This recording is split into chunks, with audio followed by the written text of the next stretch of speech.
নমস্কার বন্ধুরা, আমি নীলিমা। সবাই কেমন আছেন? আশা করি ভালো আছেন। আমি আজকে বানিয়েছি কাঁকড়া কষা রেসিপি। তো কিভাবে বানিয়েছি পুরো ভিডিওটা সকলে দেখবেন। তো চলুন দেখে নেওয়া যাক আমি কিভাবে বানাই আজকের এই রেসিপি। খেতে অসাধারণ হয়। এখানে আমি কাঁকড়াগুলো পরিষ্কার করে ধুয়ে নিয়েছি আর বাজার থেকে আগে থেকে কাটিয়ে নিয়ে এসেছিল।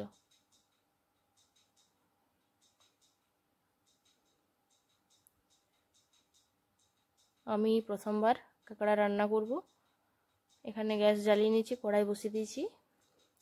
কড়াই ভালোভাবে গরম হয়ে গেছে, দিয়ে দেবো সরষের তেল।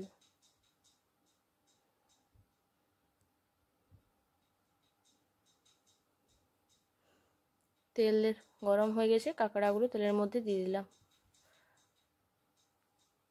কাঁকড়াগুলো আমি ভেজে নেব লাল লাল করে। আমি হলুদ গুঁড়ো আর লবণ দিয়েছি, ওটা ভিডিও করে নিই। ভালো করে ভাজা হয়ে গেছে, তুলে নেব। এখানে আমি পেঁয়াজ কুচি করে নিয়েছি একটা টমেটো, আর নিয়েছি এখানে আদা রসুন আর শুকনো লঙ্কা। পেঁয়াজটা আমি এরকম সরু সরু কুচি করে নিয়েছি, আর এই টমেটো আর এইগুলো ভালো করে আমি পেস্ট করে নেব আলাদা আলাদা করে। আবারও কড়াইয়ের মধ্যে তেল দিয়ে দিয়েছি। তেলের মধ্যে দিয়ে দেবো পেঁয়াজ কুচি। পেঁয়াজ আমি ভালো করে ভেজে নেব।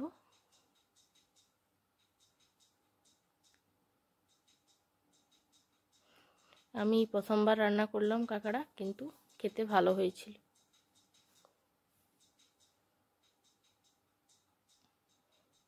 পেঁয়াজ আমি ভেজে নিয়েছি।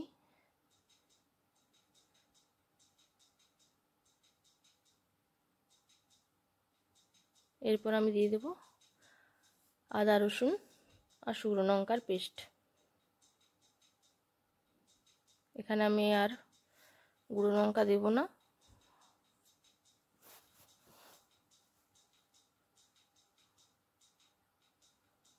ভালো করে ভেজে নিয়েছি আদা রসুন আমি। এর মধ্যে আমি দিয়ে দেবো টমেটো পেস্ট। টমেটোটা ভালো করে ভেজে নেব আমি পেঁয়াজ আদা রসুনের সাথে। ভালো করে ভেজে নিয়েছি। এরপর দিয়ে দেবো হলুদের গুঁড়ো, দিয়ে দেবো ধনে গুঁড়ো, দিয়ে দিলাম জিরে গুঁড়ো। জিরে গুঁড়োটা আমি একটু বেশি দিলাম। এরপর জল দিয়ে মশলাটা ভালোভাবে কষিয়ে নেব।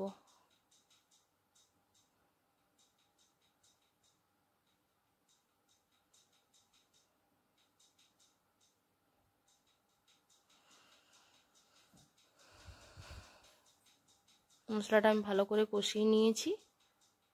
এর উপর আমি দিয়ে দেব ভেজে রাখা কাঁকড়াগুলো। কাঁকড়াগুলো ভালো করে মশলার সাথে আমি মিশিয়ে নেব নাড়াচাড়া করে।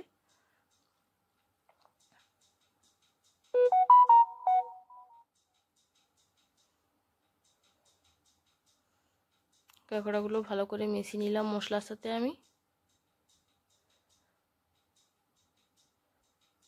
এরপর আমি এর মধ্যে দিয়ে দেবো লবণ। আমি মশলার মধ্যে আগে থেকে লবণ দিইনি, ওই জন্য এখন লবণটা দিয়ে দিলাম। লবণও ভালো করে আমি কাঁকড়ার সাথে মিশিয়ে নেব। এরপর আমি এর মধ্যে দিয়ে দেবো একটা ঢাকা। 5 থেকে 6 মিনিটের মতো ঢাকা দিয়ে রেখে দেবো। ঢাকাটা খুলে নিলাম 5 মিনিট পর।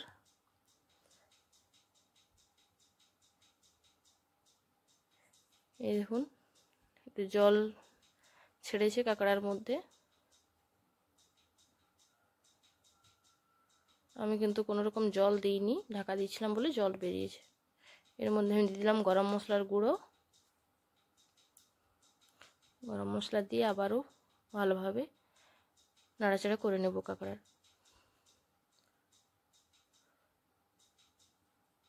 আমার রান্নাটা পুরো তৈরি হয়ে গেছে।